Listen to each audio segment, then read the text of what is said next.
Hey, it's Warren here. Welcome back to the Business That Matters Spotlight. I absolutely love it when entrepreneurs invent new models to address needs and problems. But when you think of restoring ecosystems and helping dedicated ranchers retire with dignity, your first thought may not be to look to a private equity fund. But today's guest, fueled by really an authentic passion for the land, he's created such a business, and it's having what I consider fantastic impacts, with I think a lot more to come. And if you've ever watched Yellowstone and thought, hey, there's the life for me, you're going to want to hear how our guest might actually help you make that happen. Robert Keith is the founder and managing partner of the Beartooth Group. Robert, welcome to the Spotlight. Warren, thank you for having me. Excited to be here. It's a pleasure. Listen, before we get started, I always ask my guests at the beginning, just in case people can't stay for the whole podcast, if you had one tip for somebody who wants to make a difference, make an impact with a business, possibly by creating a new business model, what would you suggest? One is a very finite number to come out with one tip. I would say do what makes you feel good. Follow that passion, and often you will create something from there. Nice. And I think your story will illuminate that in more detail. And I want to come to your backstory, because it is a pretty fascinating journey. But for that to make sense, I think it'll be helpful for people to actually understand what you do, who you do it for. So a couple things for people who may not be well versed in finance. Just what is a private equity fund? And then how does it apply to ranches around Yellowstone? Well, usually it doesn't. That's the brutal answer right off the bat, Warren. Private versus public equity. Traditionally, the public equities are the stocks most people think of, publicly traded on an exchange. Anybody can go and buy them. Versus private equity is not. There's no going public. There's no stock charter in which anybody can buy. Instead, you're looking for money primarily from institutions and or wealthy individuals. So there's less hurdles to jump through, quite frankly, as a recipient of private equity funding than there is with public equity. And it's a different way to raise capital. At the end of the day, it's just another way to raise capital for whatever your purpose may be. But for your end as the fund, what you do is you go to investors, either private or institutional, and basically aggregate a fund that then gets deployed for a particular purpose. Is that correct? We approach individuals and institutions and pitch them on what it is we do. And for those that like what we do, it fits with the mandate they have, what they're looking to do, then they'll invest with us. We go and put their capital together in kind of a bundle or a fund, one branch at a time, effectively, and then go and put that to work in a whole series of properties. In our case, it doesn't always have to be properties. For most traditional private equity funds, it's companies. In our case, it's properties. And so we'll end up doing 8 or 10 different investments from one pool of capital. Each person in that pool participates in each of those different underlying investments in whatever their ownership stake is in that pool or that fund of capital. And so that's one of the really distinguishing elements, right? Is that people who participate in it, they believe in a particular kind of investment strategy. So everyone's sort of aligned with what the objectives are of the fund, without getting into arguments that I want to invest in that stock and I want to invest in that property. They trust you to make that investment decision for them. Is that right? That is correct. And I'm going to draw on a word you used, I think, in the form of return. And so, or alignment, I think was your word. For most private equity firms and or most investments, period, the alignment is, make as much money as you can in this particular strategy. And presumably that implies some level of risk associated with that. And so someone says, hey, I'm going to retire in 20 years and I would like to, take some big swings here. Maybe they're going to be in a more risky, but potentially higher returning asset like venture capital. That's a type of private capital, private equity that funds venture capital. Or it could be, hey, I want a little safer type of return, not take quite as much risk, but I expect that the returns are going to be lower. A whole other strategy within private equity, could be public equity too. The key point is those are the returns. Returns, as traditionally discussed, are returns in the form of financial return, Warren. And I really like to think of return in a larger context. And we at Beartooth are kind of trying to spread that word. The return is not only how much money one can make, but it's other forms of return. And in our case, that could be protecting grizzly habitat. Could be restoring trout streams. It could be the emotional return, if you will, or the psychic return some people refer to, or social responsible return, or impact investing type of return. These are returns that go above and beyond the purely financial. I like that. We should name it ROT, Return of Trout.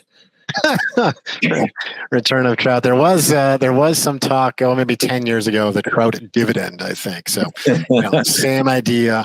I guess actually the idea takes it one step further in that, in our case, our investors not only get the psychic return of knowing they're helping restore, say, a trout stream, or the ROT, as you said, and of course, then the financial. But then there's also the fact that they get to use the properties, and so the trout dividend, I suppose, as people talked about it, was I actually get to go fish for that particular trout that my money helped restore that stream on. Okay, so let's describe that. People are going, "Oh, how are you doing this?" So how do you deploy your fund at Beartooth too? Yeah, so let me take that step back that you asked for early on. So we raise money from individuals, foundations, endowments, and others. And really what they're investing on is the belief that we can make a solid financial return and accomplish these other things. And these other things, again, are environmental restoration. It takes a form of cleaning up gold mining tailing piles in our case, coal mines we've cleaned up, hazardous chemical spills. So all that really nasty stuff, that's really part of our strategy. We restore that. And then we're also doing more typical, I'd say, restoration in the form of taking a creek that is no longer holding good habitat for trout, or a wetland that doesn't have great habitat for wetland types of bird species, or an upland that is not as robust as it could be for holding deer or elk or antelope. And we restore these degraded places. And so ultimately what we're doing is we're buying a property, ideally at an undervalued kind of price, but maybe it's a price that reflects the state that the property is in. It's in a beaten up kind of shape. And then we're restoring it. And we're putting money in to clean up the problem or to really maximize the productivity in the form of both wildlife and agriculture. And then what we're left with, if we do our job right, of course, is a property that is really teeming with wildlife.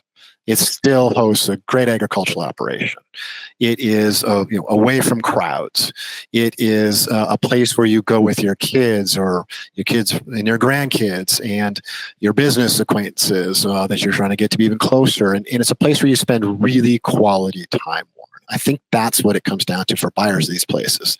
They want to kind of return to the earth in the sense of seeing all this wildlife, really being a part of making that happen, spending time in a quiet place and with people they really care about.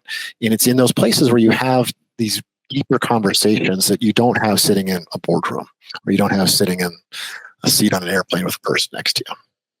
So this is interesting. And I want to just get really clear for listeners on two things. So you've actually got three, in broad terms, stakeholders, right? You've got the person who is selling the land, the person who's buying the land, and then nature or the ecosystem as well. But on the first two, which are where the financial transaction is, you have two groups of people that you are helping out. And the first, so the person, who is the seller? Who's the person who has this degraded land that comes to you to say, take this off my hands somehow? Yeah. So generalizing is always dangerous. But if I generalize, our sellers fall in two buckets. And one is the multi-generational rancher. These folks, parents, maybe grandparents, maybe they even homesteaded, who knows? But they've been ranching and they've been making money on the ranch. Like that is their source of income, is ranching.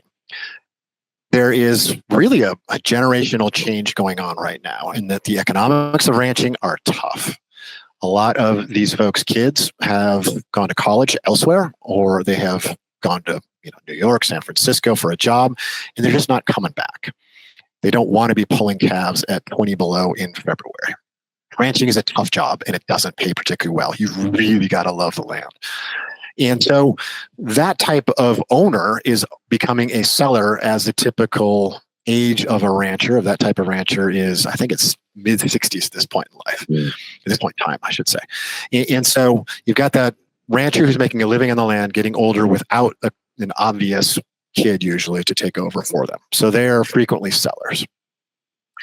The other type of person we work with on the sales end of things when we're the buyer is a wealthy individual or the family. And so these folks have they bought it 20 years ago.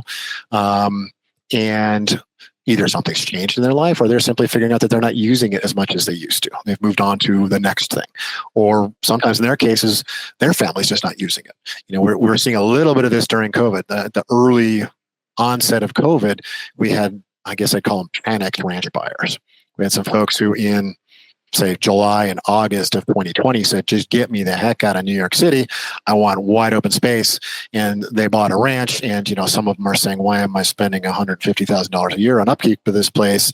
We're just not using it as a family anymore. So I'm going to go put my money somewhere else. And so they may also be a seller. But really, the differentiation between these two types of owners is, in my mind at least, is one's making a living on the land and the other is making a living somewhere else.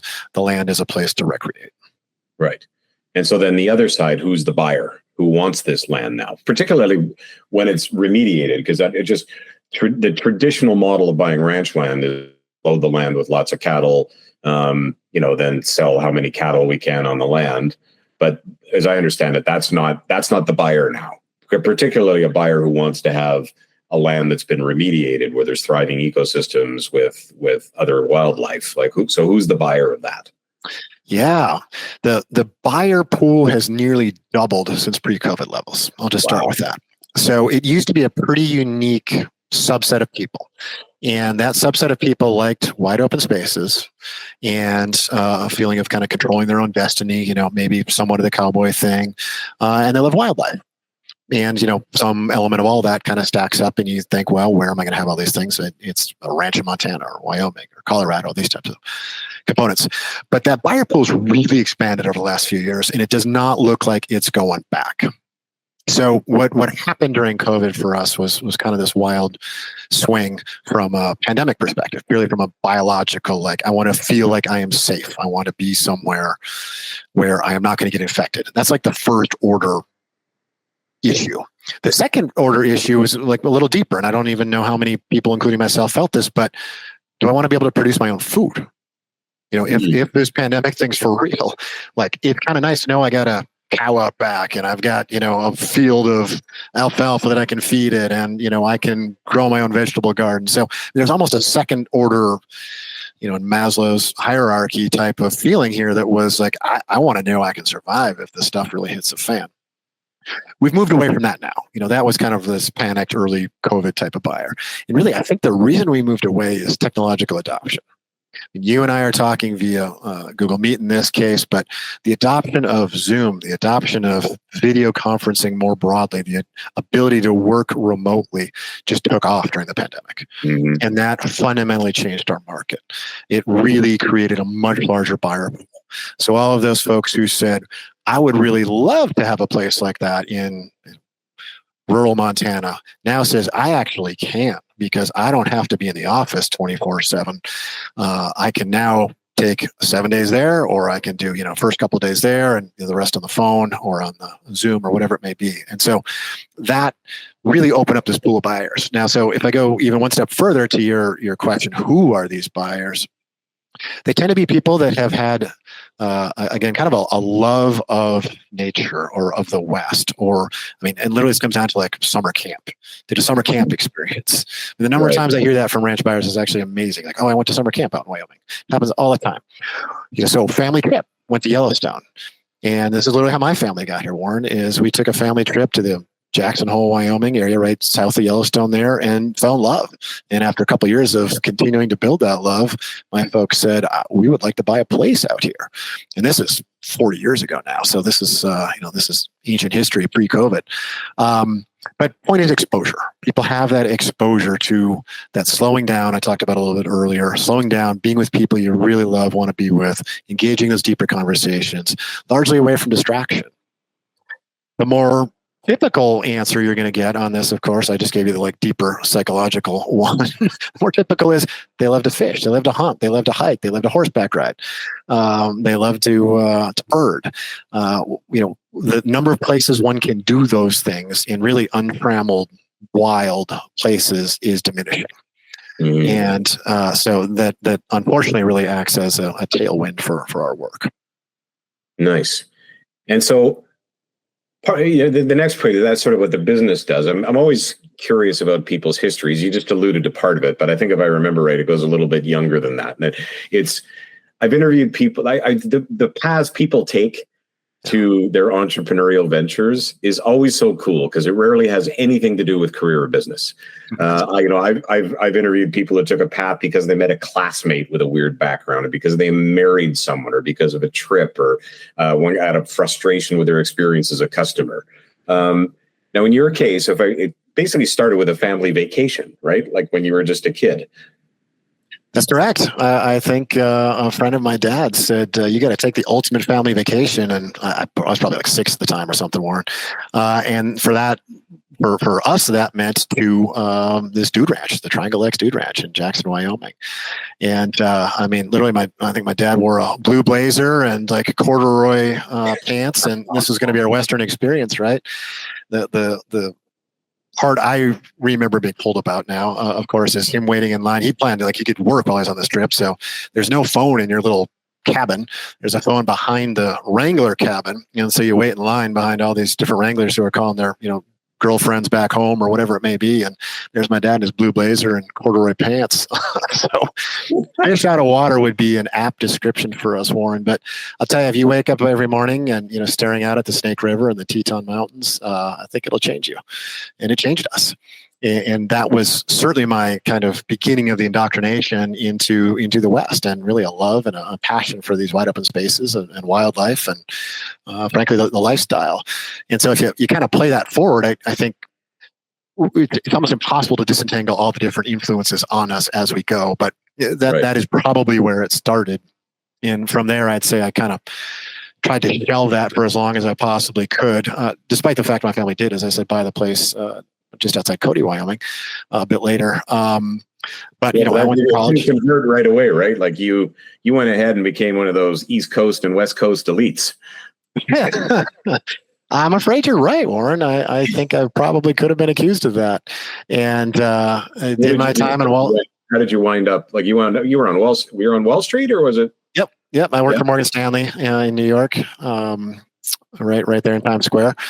And I guess if I kind of pull where did my company come from out of this? From that point in time, I was analyzing public equities to your early question with public equity. So this is started with telecommunications and marketing and advertising companies when I was at Morgan Stanley. And I'll tell you, my ability to do that and generate a competitive edge over other people that are playing that game is just non-existent. I'm not smart enough. I don't have a creative enough viewpoint. I don't have, God forbid, insider information or anything like that. So not my gig.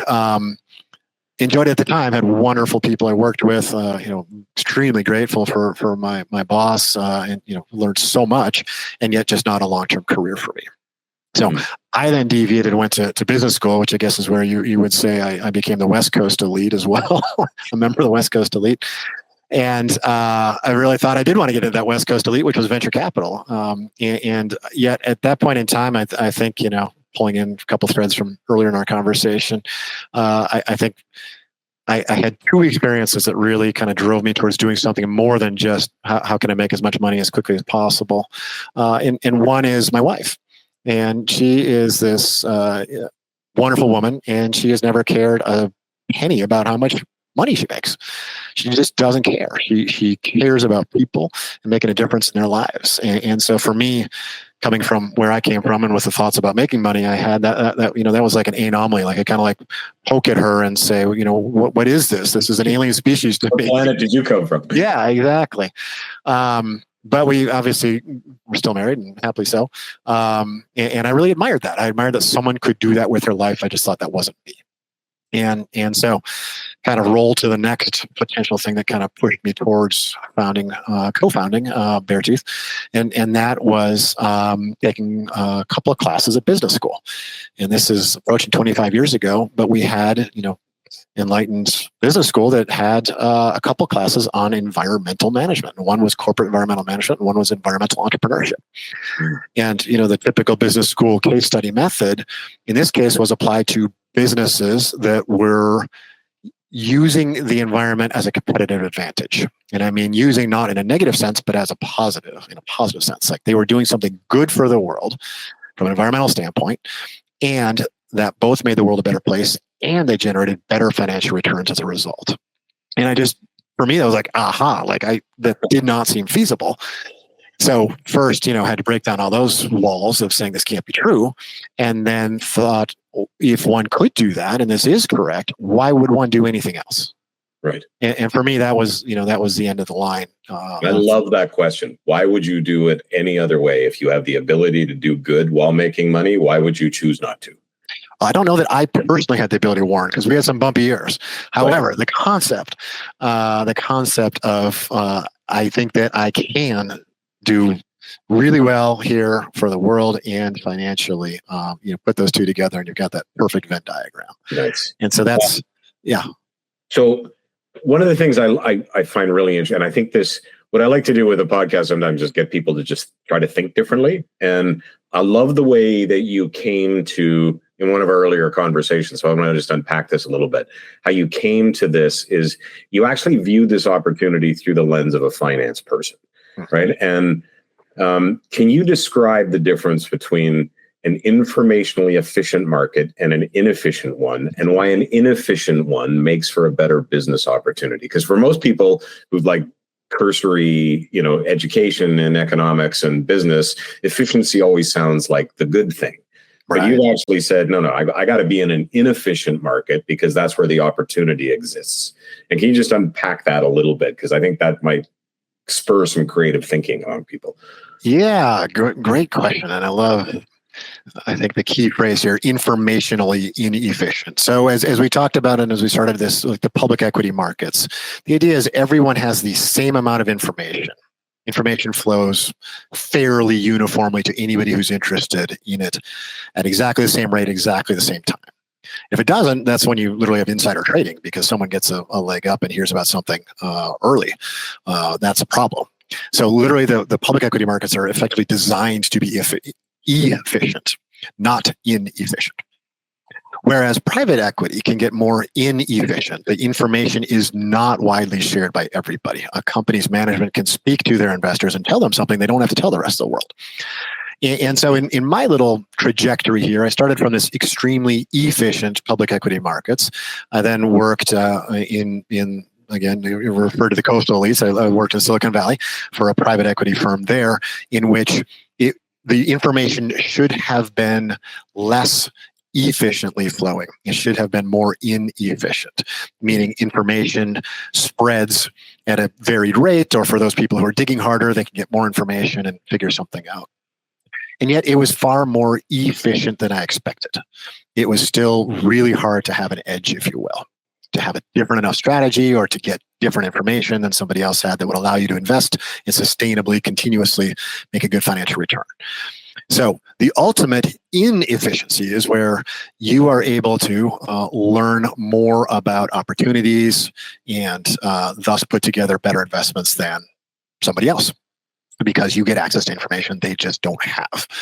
And so one of my favorite parts about the market I operate in now, this Western ranch market, is that information does not flow freely. It does not flow to all players at the same time. It is not efficient. It is inefficient. And to make that point glaringly obvious, the states we primarily invest in, Idaho, Montana, and Wyoming, are non-disclosure states. So when a real estate transaction closes, when a sale happens, a purchase happens, you do not need to report that sale price to some power that be. Certainly the tax authorities know that something has happened. You are going to start paying taxes. That's often done at an agricultural valuation, which is usually very different from the valuation that was paid on the open market. Mm-hmm. And so the advantage here, getting all the way back to your question, is we do several deals a year in these markets and work with different brokers, different appraisers, different bankers, different conservation groups, different restoration groups, et cetera, and thus get access to different information from each of those sources. And because we're doing multiple transactions a year, we get a lot of information coming our way. The typical ranch buyer or seller might do one transaction in his or her lifetime, maybe two. And so they're limited to their information intake for that particular transaction. And so if you're thinking about us buying a property as compared to, someone who doesn't have quite the same access we do, they're going to hear what the broker they're working with knows. and that might be it. So Right. they're going to value that property based upon what that broker knows. We're going to value it based upon an investment we made 10 years ago, and every year since, what a broker involved in different transactions has told us, an appraiser has told us, a conservation group tells us off the record, something just sold for, all those different sources of information allow us to form I think, a really unique view of the market. And that really flows through to what we pay for a property, how to restore it, whether we can restore it for that matter, and then what we ought to try and exit it for. And yes, I was going to say that how to. I imagine if you've done a bunch of these, you probably, I would assume, have some processes or systems on remediation that if I was just a guy buying this, I'd have to make up all that myself, and I would probably spend way too much to do it well. It's possible you would spend way too much. It's possible you would work with folks who maybe aren't going to do as great a job. It's possible you end up, stretching it way out. And again, the efficacy of the project isn't that great. And then, really the other challenge for most people is they just don't even want to undertake that project, Warren. Mm-hmm. So typically we're selling to folks who want things simple. They want to show up, they want to enjoy their place, have a ton of fun while they're there, but they're not looking to engage in a wetland restoration project. They're not looking to engage in a fishery restoration. They're not looking to knock down old decrepit structures that might or might not have asbestos. They're not looking to deal with a mold remediation issue or possibly hazardous chemicals in the soil. Like usually those are like no-goes for most buyers of the types of properties that we exit to. So there's this really interesting gap in the market that we identified. And maybe I'm coming back to how we started things here, but the real gap is that the sellers of properties that are degraded, let's just say there was a mining operation that occurred on a property many years ago. This owner, the current owner, let's just say, maybe didn't even care that it had been there because all they're out there doing is grazing cattle, doesn't impact them at all. But they go to sell their property. Today's buyer, as compared to 20 years ago's buyer, today's buyer says, I am not worried about how many cattle I can run in that place. I'm worried about how many ducks I can put up and or how many elk I'm going to see in the fall or how many trout I can see in that stream. And those things are all really dependent upon whether I have a hazardous waste site on my property or not. Mm-hmm. I don't want that. I don't want to touch it. I don't want to go anywhere near it. And so these types of buyers look at that distressed property and say, I don't want to touch it. And I don't really want to take the project with which to take on the liability and the cost to do it. And so that's where this gap exists, where we can buy from the folks who have the product or the property that has a taint to it. Or maybe it doesn't even have a taint. There's a whole type of deal we do where it doesn't have a taint, but we can get into that later. For this purpose, it's got a taint to it, and most people don't want to touch it. So we're able to focus on solving those problems, spending money in a super low risk way to reach the beautiful end product where you've got the trout leaping at flies and the elk wandering through the meadows and the ducks flying overhead, and there's no taint associated with it. So that's the kind of the arbitrage, if you will, that we work on in our market. Right. So on that piece, sorry, I have two thoughts going through my head at the same time, so I want to sort of canvas a couple of them. One is on that remediation. So there's a danger of us geeking out here a little bit, but I think it's really interesting that the traditional way. So there's three parts to this. One is there's a potential criticism that I'd love you to just tackle, if you don't mind, which is, in a world of, food shortage for a lot of people, if we're taking what is productive ranch land and turning it into a private duck hunting reserve, are we taking valuable agricultural production out of other societal needs? Yep. You ready for me on that one? Yep. Okay. I think the answer is one would not want to do that. What we try to optimize for is long run solutions. And so when you're thinking in the long run, you tend to have both an agricultural optimization and a wildlife optimization. And so the short run solution can be very different. I want to put as many cattle on here as I can or grow as much alfalfa as I can this coming year. You're going to work and invest and perform a certain way. We've got to look out far beyond that. And when you start to go far beyond that, you start to think about, and this is where maybe the geeky part comes in, but soil health. Mm-hmm. And that is really going to drive soil, water, et cetera. But those things are really going to drive both your agricultural productivity and your recreational, I'll call it, or again, non-domestic livestock, non-domestic stock in the form of wildlife. And so we really target both. And I think this is, this has become a rallying cry, I think, for the environmental movement over the last 20 years or so. 20 years ago, it was really about protecting land, locking it up so that we just made sure the wrong stuff didn't get developed. You know what? We've kind of, I don't know if we've lost that game, but we're past that point in time. And so now one of my favorite bumper stickers is from the Montana Land Alliance here, which is a land conservation group in Montana, which is cows, not condos. So we would rather have agricultural producers on the land and have those producers keeping land open and, wild for wildlife in addition to their domestic cattle, their alfalfa, whatever it may be, because that's going to keep ranchers on the ground, and keep the ranchers on the ground is going to keep us from turning these places into subdivisions. And so circle back to your point here, one can have both. And I think especially as you're looking longer and longer out, you're going to want to optimize for both, because your optimization is the same. The same thing that's good for cattle in 20 years, how I manage my property, is going to be the same as I'm going to manage it for ducks and geese and rotational grazing and all these types of things. So it's really, I think it's a false narrative in today's day and age to say I have to have one or the other. I have to have cattle or I have to have environmental values. You really can't have both. Now, it can be done wrong too. Don't get me wrong. Don't get me wrong, I guess. It can be done inappropriately. But. Right. Now I was, expecting the answer was going to be about that long-term view. And actually, I think the geeky part that I think is useful for people to think about, because there is a lot of very all or nothing thinking in a lot of social justice movements and even environmental movements. And at the risk of being, I don't think it's controversial, because I think it's actually very wise, that the notion that cattle are just, absolutely bad is a problem, right? Like the what you just called rotational grazing, and what that does to actually make soil more sustainable and creating other carbon capture environments is really intricate. Like nature was very, very smart in how it actually developed things. So without, maybe doing a treatise, but you and I talked about this before. I had an experience where somebody discovered this with grazing elephants in Africa, but they modeled it on bison migration here.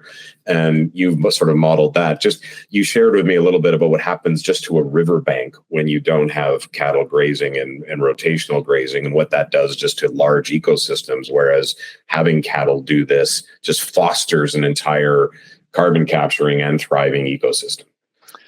Yeah, I think one of those aha moments for me in this line of work is the understanding that the landscapes in our part of the world and everywhere have evolved with the presence of certain species. And so the grasses here, the sagebrush here, the aspen trees here, et cetera. By the way, I'm standing in Bozeman, Montana right now. So in this part of the world, it's called the Greater Yellowstone area, evolved with other species. Everything is kind of co-evolving all the time and going back millennia.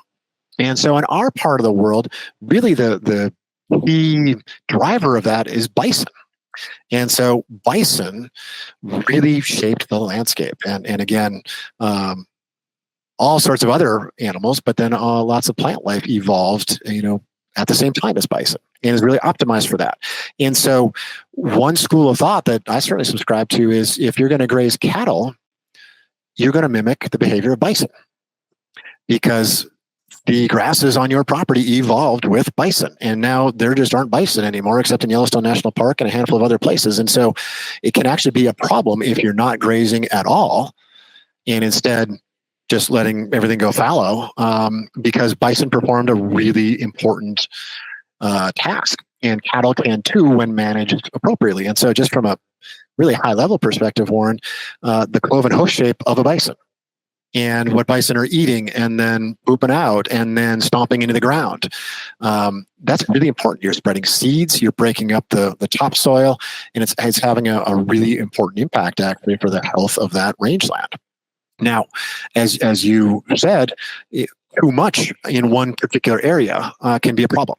And so the example you just used, I'll continue with, which is if you have too many cattle, or frankly too many bison, or too many of anything in one spot for too long, you've got a problem. I mean, it makes all the sense in the world. And so the one we see a lot is a lot of cattle on the banks of a creek. And so typically small creeks especially are kind of V-shaped, and those sides are held in place by willows and sometimes cottonwoods or aspen trees, but often willows and other grass forms. And, not surprisingly, cattle don't want to be out in the hot sun, and they want to be close to water when we hit July and August. And so they'll just camp out right there. And so what can happen is you end up with too many cattle right next to the grocery store, which is all the best grasses on the banks of the river, which has got the water, and under the tree. And so you end up having all the grass be eaten off the banks of the creek, the willows eaten off, and what happens is you lose your stability. The creek banks lose your stability. And so then as more and more whatever type of animal, cattle in this case, go up and down that creek bank, you end up having the creek banks kind of slough off and more dirt enter the creek. And so you end up with a really wide bowl or U shape then instead of a V. And particularly with climate change, what's going on is that's leaving very little habitat for fish, amphibians, etc. You don't have those overhanging banks anymore with grass cover. You now have a raptor fest in that raptors can pick off trout with great ease because there's no place for the trout to hide. The water is much more shallow because it's covering a much broader area, and so it's heating up much faster.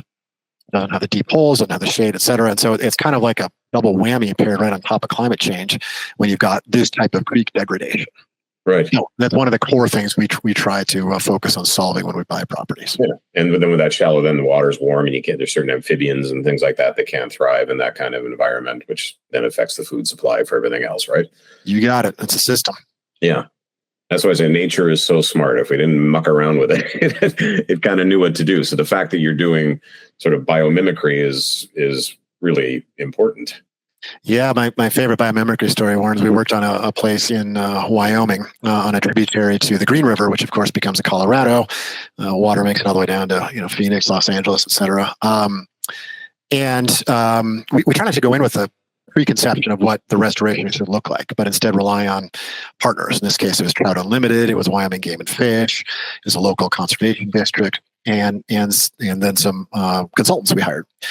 These are all experts in fish morphology and habitat and all these types of things that I know just enough to be dangerous about.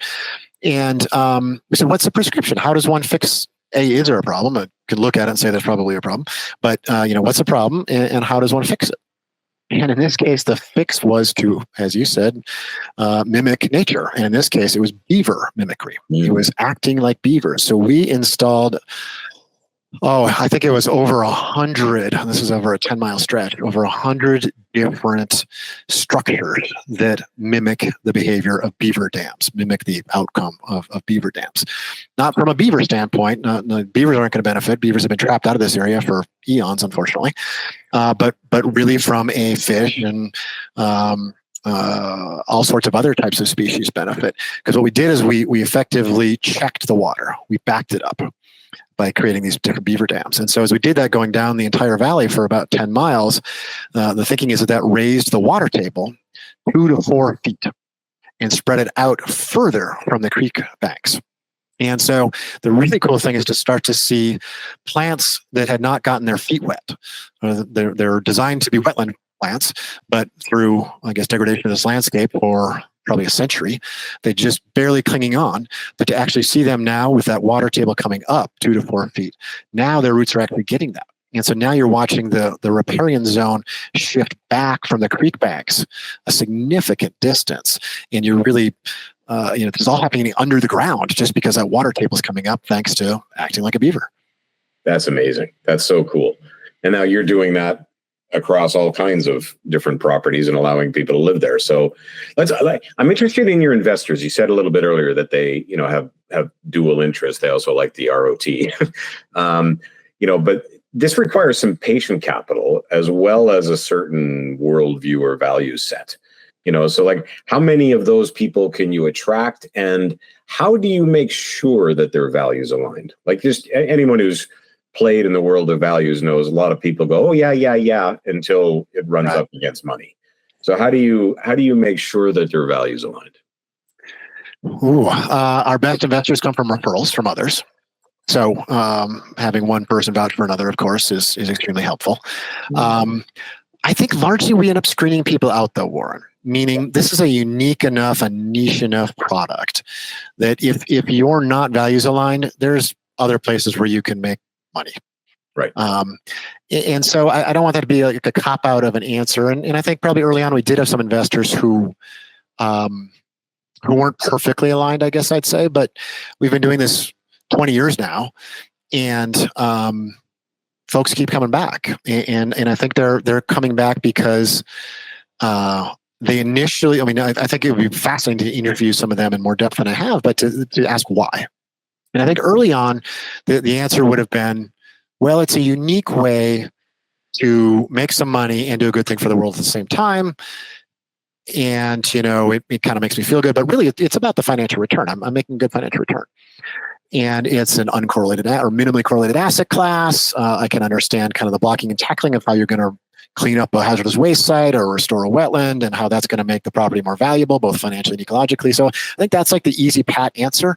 But what we've seen happen over time is more and more of our investors, and particularly after they visit Warren, after they can really see what their dollars have done in a restoration standpoint, they have started to say, you know what? I get those other returns. I don't actually need as high a financial return anymore because I really value the blank. The elk migration going through the property that we protected, the trout that I know are hanging on by a thread, and we just restored one of the key properties for them. The spring that's been restored. And as a manifestation of that, we've started to have our investors that are in our market rate fund say, as you find deals that aren't going to hit as high a financial return as is required for this market rate fund, I want to participate in those. I'm okay making no financial return. Instead, I want to know that my dollars, I'm going to get my dollars back, and that they have, again, protected grizzly habitat, that they have made sure that the state of Montana owns a couple of islands in the Yellowstone River that they really should own, and it shouldn't be privately owned and have a fishing lodge there. These types of things are the returns they're looking for. And that's really not everybody, but it's been really neat to see those investors, particularly those that have been with us the longest, I guess I'd say maybe even fall more in love with the work than they thought they would. And in a sense, voting with their pocketbook to say, I want to make sure you're doing these other deals that aren't otherwise going to get funded at a market rate return. Awesome. That's cool to be able to find people like that. Now, just as a business guy, so, you go from an institutional environment where there are systems and processes and management levels and all that kind of thing, to becoming an entrepreneur in what is a new business model. What for you, were the biggest business challenges as an entrepreneur? How long do we have, Warren? I got a lot of challenges. Still do. I think... Well, actually, let's start with there. What are the ones you're facing now? You've achieved a certain level of success. You've done a really good job of articulating a niche and a business model, value proposition, identified target markets, identified buyer markets. So what are the skill sets or the processes that you still need to work on in your business? I think for me personally, and for the line of work I've chosen, emotional intelligence is second to none. So we work with extremely wealthy individuals who are investors in their own right as their day job, and so they have certain expectations when they part with their funds and say, "I want to invest with you." So we're used to those folks, private jet here, there. As wealthy as you get. So I could meet with someone like that one morning or on the phone, and then that turn around that afternoon be on on the ground on a multi-generational ranch owner's property, talking about cattle or about how to restore a creek, and then next thing talking to a conservation group about how to protect a property. And so these people come from all these different walks of life. And I guess one of the things that gives me hope for our fate in this world is the fact that all these different groups love land. The most I shouldn't say ever, but extremely rabid, right wing property rights, every kind of right wing nomenclature you can think of, often really loves their land. They love their ranch. They want to know that if they're going to sell it, they're going to sell it to someone who really cares. Yeah. And they may disagree on who they vote for and everything else with say, a conservation professional, but that same conservation professional will also say, I can understand why you love this place and why it's special. We might even value it for different things. One values it for Arctic grayling, fluvial Arctic grayling, a fish, and the other one values it for the fact that they sat there with Dad back in the day and watched the sunset, and have these memories in this place. So I feel extremely lucky that I'm in this real estate world where that tangible value, that land value, is just amazing. It takes the intangible and makes it tangible in a sense. It takes the emotional and makes it tangible. You can literally sit and touch and feel it. So you're actually finding the universality among all of us, which is yeah. Well, I don't know that I am, but I'm sure trying, Warren. Some days are better than others, and so back to your question, I think the point here is it is really hard to be able to be honest and direct with all those different types of people, and to work with them all. Too often today we get pigeonholed or frankly get parochial about who I can talk to and not talk to and who I want to listen to and not listen to, but that just doesn't work in this job at all, and I like that. I like that because it adds spice, it adds creativity, it adds interest. I love when someone is haranguing politicians or something and being able to find that snippet that we can actually agree upon. It's kind of fun.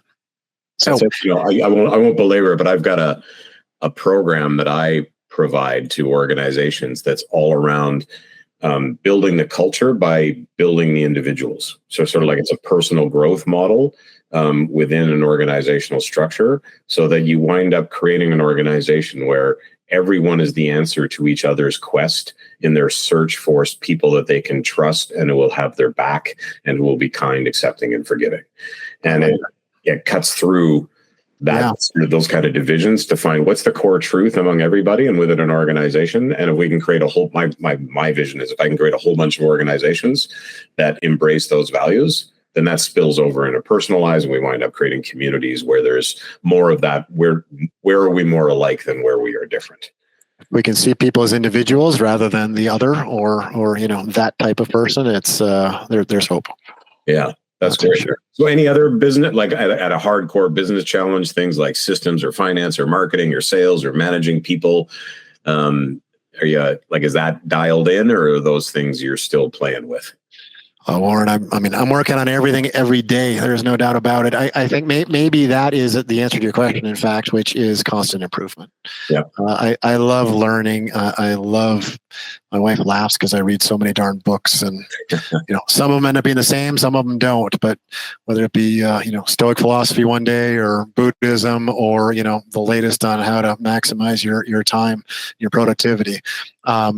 I think you really need, as an entrepreneur, to have that curious mindset. You need to want to be better.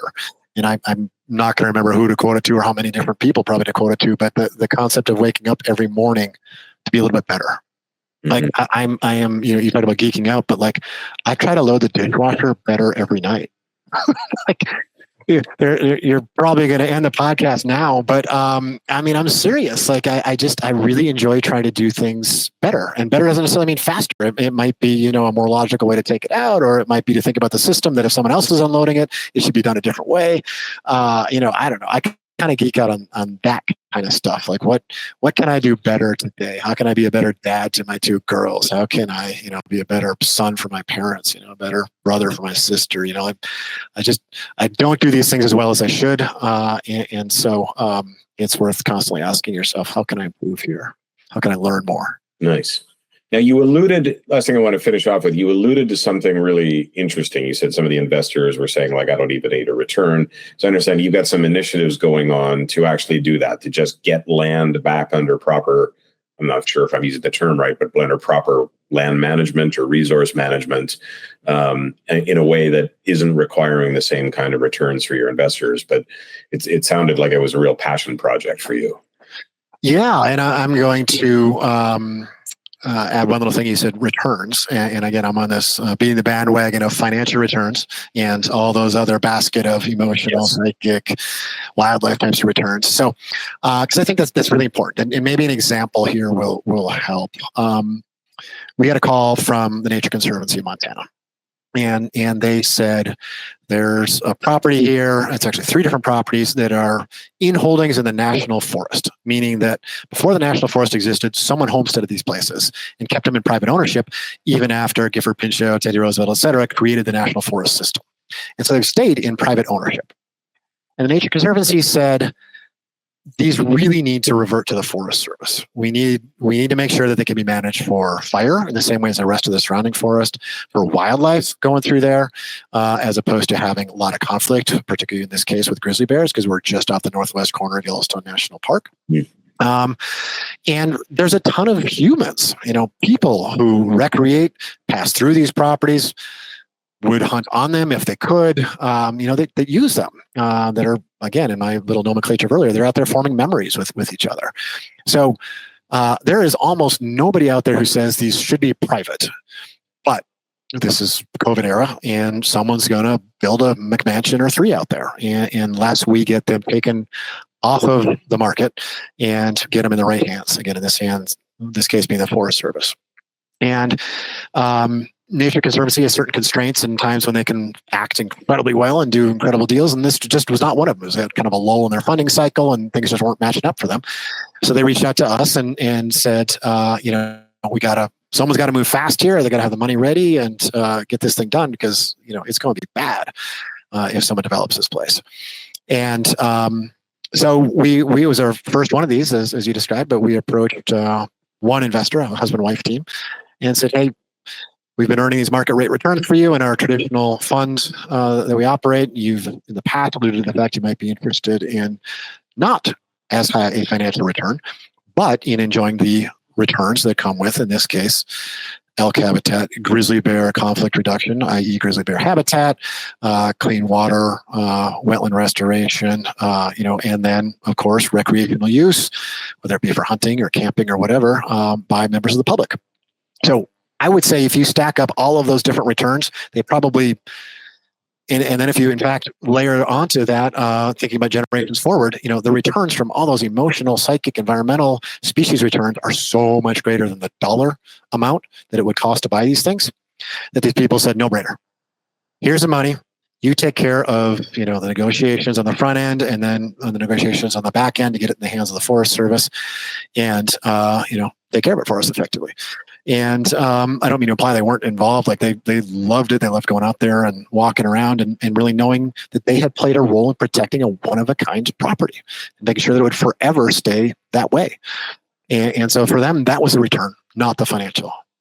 We got them their money back and a tad bit, and then the rest of it's all this emotional psychic. And so as we started to see more of those types of situations, Warren, that we pass on in our traditional market rate fund, we've started to say, you know what, let's consider tackling that. Let's consider tackling it with those sets of investors who want to be part of that, who are willing to take a lower financial return for a much higher emotional psychic conservation type of outcome.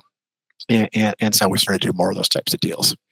That's fantastic. I love that. And it's, I was having this conversation with somebody the other day. It's kind of funny that, someone will go out and buy a, $1 million Bugatti and they don't say, what's the return on investment on that car? But when it comes to doing something for environmental good or for community good, there's always this pause to invest that money because, well, when am I going to get my financial return back? And so it's interesting that there's lots of areas of life where we make financial decisions not based on getting a return, but then people withhold investing in other areas with the kind of excuse that there isn't a financial return. And you can put a solar panel on your house and, maybe it doesn't get a return for 10 years, but who cares? You're not using unnecessary power. Yep. Or you can invest in a community group that's helping children. And no, there isn't a financial return on it, but there's a pretty big community return.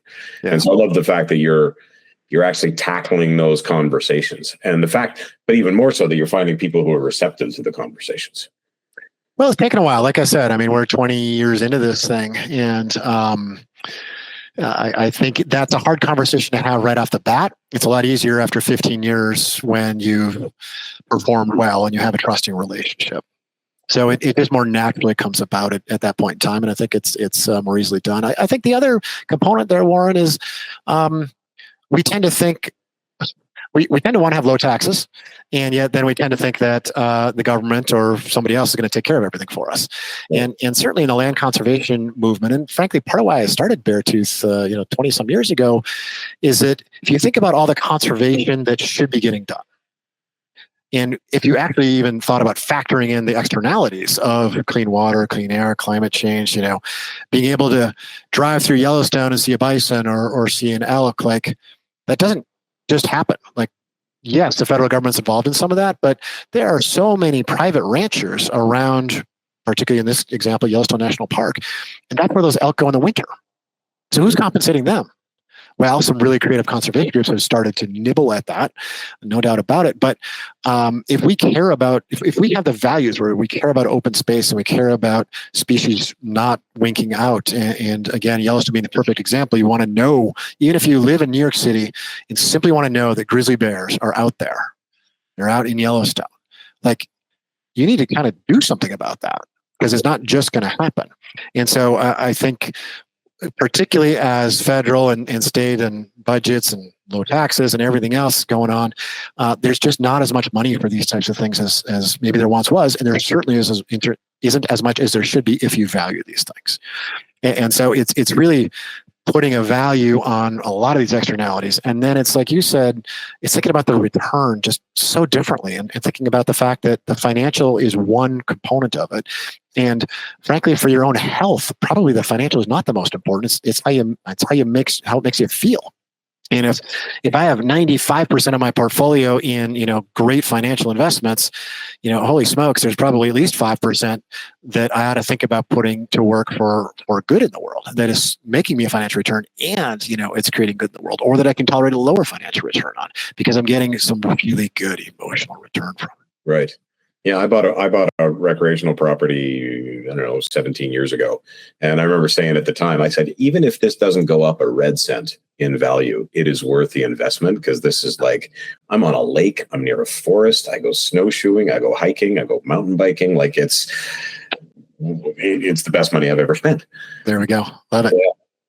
Oh, so what's the big Uber goal? Are you staying in your area, or do you want to, the type of land you occupy or investing in goes all the way up to central northern Alberta, all the way down further south into the United States? Like, are you staying in that sort of Wyoming, Montana area, or Nevada? Or are you gonna move further?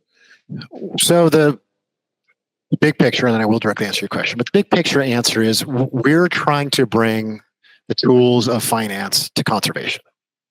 And by that, I mean, there's a vibrant, not-for-profit conservation movement, all sorts of groups that are doing fantastic work in this part of the world. And what we're trying to do is tap a whole different source of capital than they do. We're tapping investment capital from folks who usually, frankly, are making big donations to these same conservation groups. And it's coming from a different bucket of theirs. One is I'm going to give this money away, get a nice tax benefit associated with that. That's what's going to the donation to the conservation groups. We're in this other bucket that is, I'd like to make a little more money at the same time here. And it's having these great conservation types of outcomes. So really, it's to bring a new tool for conservation to restoration protection of the Western U.S. The geographic question, we really focus on the area around Yellowstone National Park plus, I guess I'd say. And so we have done deals as far away as California and New Mexico. We've done a couple in Colorado. We really, bread and butter, though, has been Idaho, Montana, and Wyoming. And I think probably that's generally the way it will stay. I mean, we're really trying to focus on the most important transactions that conservation groups cannot otherwise get done. And some of those happen to fit for our market rate vehicle, and some of them don't. And so, the big big goal here that you described is to not let those other ones slide by, the ones that don't fit the market rate return and a conservation group can't work on, but instead, let's find this new source of capital that doesn't require as high a financial return, but really values the emotional, psychic, environmental types of return, and make sure that those deals are getting done too. So we're doing the most important deals with a totally new source of capital. Awesome. Thank you so much. You've been really generous with your time. I really love what you're doing. I really enjoyed the conversation. I love the thoughtfulness behind what you're doing with this business model. Where can people find you if they want to learn more? Oh, our website's probably the easiest place, beartoothgroup.com. Otherwise, drop me an email. I'm at robert@beartoothgroup.com. Be happy to have a conversation like this again any day. Thank you for the time, Warren. Right on. Thanks so much.